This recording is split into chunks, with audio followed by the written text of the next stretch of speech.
We have a little bit of a surprise for you this to kick off the lunch. As I think it was Rebecca actually was mentioning at the opening panel that, naturally when you talk about national security in any region, to be honest with you, but in Western Hemisphere particularly, it becomes somewhat of a negative conversation. You start to talk about threats and challenges and bad guys and terrorists and drug trafficking, and sure, that's a big part of the conversation. However, there's also plenty of opportunities.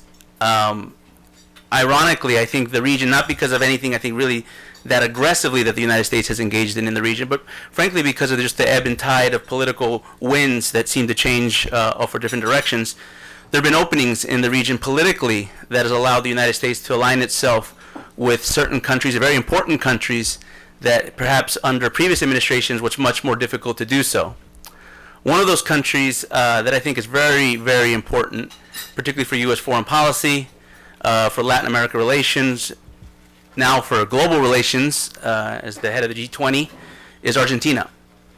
Argentina is one of the world leaders emerging in foreign policy. Their economies, thanks to the new president Mauricio Macri, is on the recovery from very bad economic policies over basically about almost 2 decades. And the opportunities to engage the Argentine government, and I can tell you this from firsthand, I've been down to Argentina almost a dozen times in the last couple years, are abundant, both on the congressional side, on the military side, military intelligence side, and also on the political side. Obviously, we've seen the visit of President Mauricio Macri here to Washington and his photo ops in meetings with President Trump. And I think the opportunities are going to grow now that Argentina is taking a leadership role on a global stage. So I didn't think it would be complete to have a Western Hemisphere forum without any representation from Argentina. I actually invited initially Minister Patricia Bullrich, who's a dear friend, who's the Minister of National Security, Minister of Security for Argentina. She regrets she was not able to attend, but she, and along with a very dear friend, a congressman from Argentina, who's very important in the work of national security, and particularly in the threat finance aspect of the work in the Argentine Congress, has sent us a video that we're going to play. Before we play the video, let me introduce the congressman. His name is Eduardo Amadeo, and I'm going to read his bio. I don't know, some of these sheets might be floating around somewhere if they're not at your table. But if they're not, I'm going to read it to you, what's written on his bio. Eduardo Amadeo is an Argentine congressman representing the province of Buenos Aires. Elected to Congress in 2015, Amadeo is the chairman of the House Finance Committee and vice chairman of his political bloc, PRO, which is Propuesta Republicana, which is the President Mauricio Macri's political party. This is Amadeo's third term as a representative from the province of Buenos Aires. During his first term in 1991, he served as the chairman of the Education Committee and the head of the Ministry of Social Development under President Carlos Menem. In 1998, Amadeo was appointed Secretary of Drug Abuse Prevention and the Fight Against Drug Trafficking, where he worked in community prevention programs and developed the Money Laundering Act still in effect today.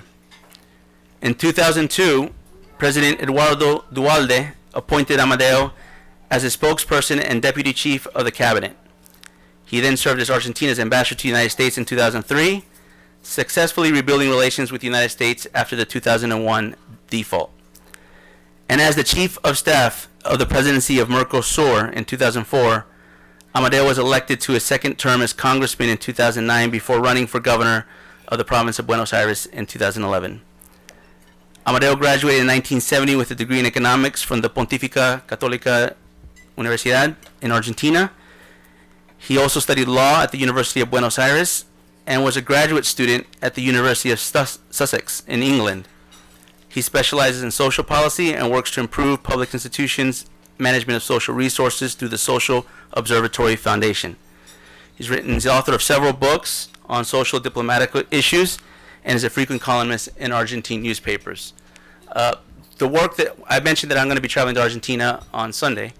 So the work that the Anti-Money Laundering Unit in Argentina, which is called the Financial Intelligence Unit, it's called WHSF, an acronym in Spanish, is doing with our Department of Treasury, Financial Crimes Enforcement Network, has been championed and led a lot by Eduardo Amadeo's initiatives particularly as the chairman of the House Financial Committee in that country. So with that, that's a brief introduction to the Congressman, and with that, I'd invite our technicians to play the video. Thank you very much for allowing us, the Congress, to be with you today discussing such important issues where most of us, I mean, when I say most of us, most of Latin American countries except Venezuela have such a level of compromise. This is time for cooperation, for sharing intelligence, for having together the purposes of these new policies together. So thank you again. We here in Argentina, and when I say we, the executive and we at the Congress have established a clear definition about cooperation in such important issues as the struggle against organized crime, drug, people trafficking, terrorism, etc. President Macri has defined the struggle against the drugs as one of its top priorities. And may I say that we have been extremely successful in this fight during the last 2 years.